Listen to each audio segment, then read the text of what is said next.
Hello guys, இன்னைக்கு நம்ம பார்க்க போகிறது ரிச்சஸ்ட் மேன் இந்த கேம் எபிசோட் 9 தான். ஸோ வீடியோக்குள்ளே போகிறதுக்கு முன்னாடி மறக்காமல் எல்லாருமே ஒரே ஒரு லைக்கை போட்டுருங்க. அதே மாதிரி இப்போ தான் நம்ம சேனலுக்கு வரீங்கன்னா சப்ஸ்கிரைப் பண்ணிக்கோங்க. ஏன்னா அப்போ தான் ஒரு எபிசோடு உங்களை தேடி வரும். சரி வாங்க, நம்ம டைம் மிஸ் பண்ணாமல் எப்பிக்குள்ளே போகலாம். எப்பிக்கோட ஆரம்பத்திலேயே நம்ம ஹியூவாங்கு அங்கே ஒளிஞ்சு வர மாதிரி தான் இருக்கு. ஆமாம், எதுக்காக நீ ஒளிஞ்சு வர? அவளுக்கும் டைம் இருக்கு. நீ அப்படியெல்லாம் பண்ண அவசியமே இல்லை. அவர் டைமை கொடுத்துருக்காரு. இருந்தாலும் அந்த ஷெட்யூல் படி நான் போனா கண்டிப்பா முடிக்க முடியாது. அதனால தான் நான் இப்படி பண்ற மாதிரி இருக்கு. என்னது, மிஸ்டர் பே அந்த மாதிரி மிஸ்டேக் பண்ணியிருக்காரா? ஆனா அவர் பண்ண வாய்ப்பே இல்லை. அதுக்கப்புறம் அவன் சில பல மிஸ்டேக்கை சொல்றான். அதையும் ஆளு சரியாக்குறான். அதை பத்திலாம் சொல்ல நம்ம ஹிவாங்கா ஒரு மாதிரி மண்டியை வெடிக்கிற மாதிரி ஆகுது. ஏன்னா அந்த மாதிரி விஷயத்தெல்லாம் ஆளு சொல்ல இருக்கான். இதையும் சைல வாங்க பார்த்துட்டான். இந்த விஷயத்த நம்ம ஆளு கிட்ட ரிப்போர்ட் பண்ணலாம்னு யோசிக்கிறான். இதே மாதிரி அவங்க கேமை உருவாக்குறாங்க. இந்த சைடு டீச்சர் அங்க சொல்லி தராரு. ஏன் தெரியல, நம்ம பேக்கு ரொம்ப நேரம் போற மாதிரி தெரியும். இது ஏன் முடிஞ்சே தொலைய மாத்து. இந்த இடத்துல திடீர்னு மெசேஜும் நாங்க கேமை அப்ரூவ் பண்றதுக்கு அனுப்பியிருக்கோம். என்னது, எப்படி இவங்க அதுக்குள்ள உருவாக்கிட்டாங்க? அதை அவளுக்கும் டைமே தரலையே. அவங்களுக்கு டைமும் பண்ணக்கூடாதுன்னு சொல்லிட்டேன். ஜாலியா இருக்கவும் வைக்கிறேன். அப்படி இருக்கும் போது எப்படி இவங்க இதெல்லாம் பண்றாங்க?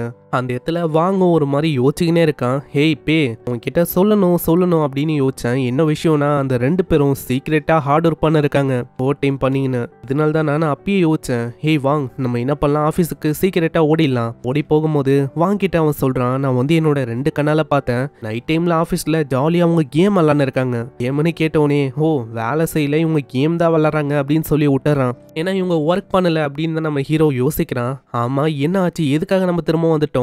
கம்பெனில அவங்க கேம் விளாட்றாங்க. அதனால கம்பெனியோட ரிசோர்ஸ் தான் அங்க வேஸ்டா போகுது. இல்ல உனக்கு புரியல, இது எல்லாமே கம்பெனியோட ஒரு பங்குமா தான். அதனால விட்டுரு. இதனாலேயே வாங்கல, அங்க எதுவுமே பண்ண முடியல.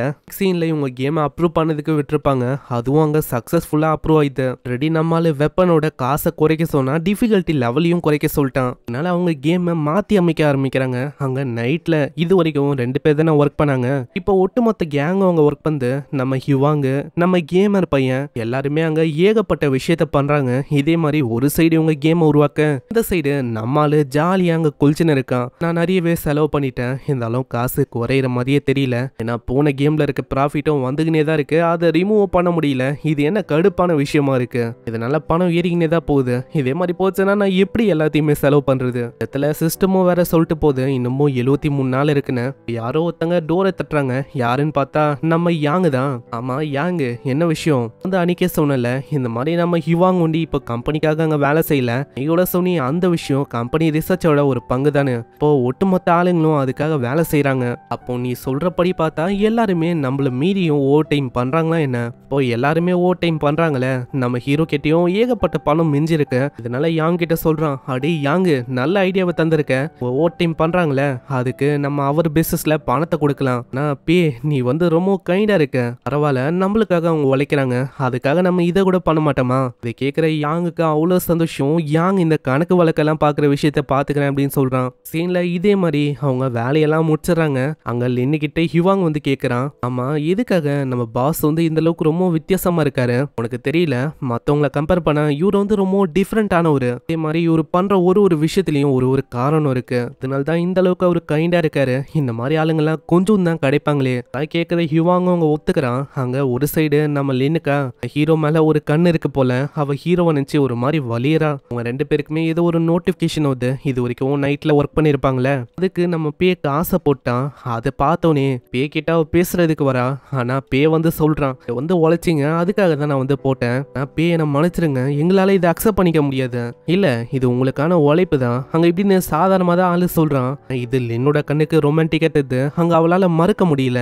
அவங்க கேட்கும் போதும், சாரி கைஸ், என்ன மன்னிச்சிருங்க, என்னால மறுக்க முடியலன்னு சொல்றான். அங்க இது பத்தாதுன்னு அவங்கள என்கரேஜ் பண்ணணும்னு ஃபுட் எல்லாம் அங்க ஃப்ரீயா கொடுக்குறான். அவன் டயட்ல இருக்கலாம் அப்படின்னு யோசிச்சேன். ஆனா இங்க பார்த்தா ஏகப்பட்ட விஷயம் ஃப்ரீயாவே அவரு கொடுக்குறாரு. கவலைப்படாதீங்க, டயட்டு தானே, நீங்க ஜிம்முக்கு இங்க ஜாயின் பண்ணிக்கலாம். இங்கே ஜிம்மும் இருக்கு. பர்சனலான ட்ரெயினரையும் நாங்க அப்பாயிண்ட் பண்றோம். இந்த மாதிரி ஏகப்பட்ட விஷயத்த நம்ம ஆளுங்களுக்காக அங்க பண்றாங்க.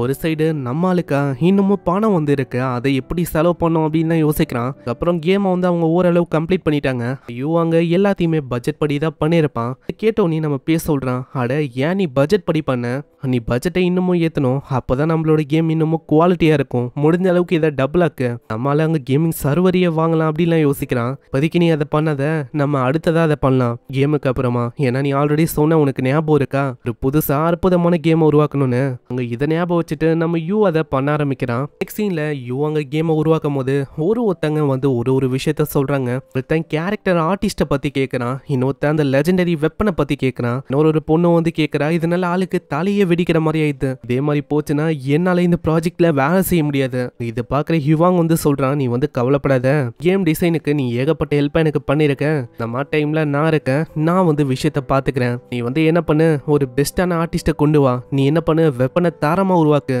மாதிரி எல்லா விஷயத்தையும் நம்ம ஹிவாங்கே பாத்துறாங்க. பிரச்சனையே இல்ல. ஒரு சைடு அந்த ஆப்பனண்ட் கம்பெனியும் அங்க யாரோ ஒருத்தங்க கிட்ட கால பேசுது, ஆளுக்கு அந்த பக்கத்துல இருக்கணும் சொல்றான், நீங்க கவலையப்படாதீங்க, உங்களுக்கு அவன் எனிமியா, அவன் கண்டிப்பா எங்களுக்கும் எனிமி தான். ஒரு சைடு இந்த பாசுக்காரன் நம்ம ஹீரோவோட கம்பெனில இருக்க ஒருத்தனையும் வாங்கிக்கலாம் அப்படின்னு பாக்குறான். கேக்குற அந்த வயசானவர் வந்து தடுக்கிறாரு, நீங்க ஏன் அப்படி பண்றீங்க, நான் அந்த கம்பெனில இருக்க எல்லாருமே ஒன்னுத்துக்கும் உதவாதவங்க, முக்கியமா ஒரே ஒரு பொண்ணு தான் ஏதோ இன்டெலிஜென்ட்டான பொண்ணு, அவளும் அசிஸ்டண்டா இருக்கா, மத்தவங்க எல்லாருமே வேஸ்ட் தான். வாய மூடு, எனக்கு வந்து விஷயம்லாம் தெரியும். சீன்ல நம்ம ஸ்கூல்ல இருக்கும் போது டீச்சர் அவங்க சொல்றாரு, இப்பெல்லாம் நீ ரெகுலரா கிளாஸே ஸ்கிப் பண்ணாம வர, உண்மையிலேயே வேற லெவல் தான், எனக்கு தான் தெரியும், நான் முதுகு பின்னாடி ஏகப்பட்ட விஷயத்த அங்க பண்ணிருக்கேன், அங்க யாங்க காணும், யாங்கும் வழக்க போல தான் ஏதோ ஒன்று பண்ணிருக்கேன் போல அப்படின்ட்டு நம்ம பேக்கு ஒரு கால் வருது. யாங்க தான், அட என்ன பண்ணிருக்க, நம்ம ஆப்பனன் கம்பெனி வந்து நம்ம ஆளுங்களை அப்படியே திருட பாக்குறாங்க, எவ்வளவு வேணாலும் பணம் கொடுக்குறோம், வந்துருங்க வந்துருங்க அப்படின்னு சொல்றாங்க. அதனால தலை தெறிக்க ஓடுறான். இப்பதான் டீச்சரே சொன்னாரு, கிளாஸே ஸ்கிப் பண்ணலன்னு, ஆனா ஆளு பண்ண விஷயத்த பார்த்து ஆச்சரியமா வர்றாரு. கடைசியா ஒரு எண்டிங் சீனை காட்டாங்க. அந்த பொண்ணை டிசைன் பண்றதுக்கு ஒரு ஆர்டிஸ்ட் வந்திருப்பாங்க, ஆளு அப்படியே வச்சு தாரமா அங்க டிசைன் பண்ணி வச்சிருக்கான். இப்படி இவன் டிசைன் பண்றதோட இங்கே இந்த எபிசோட முடியுது. இதுக்கப்புறம் தான் நம்மளுக்கு தெரியும் நம்ம பேயோட நிலைமை இதுக்கப்புறம் என்ன ஆக போகுதுன்னு.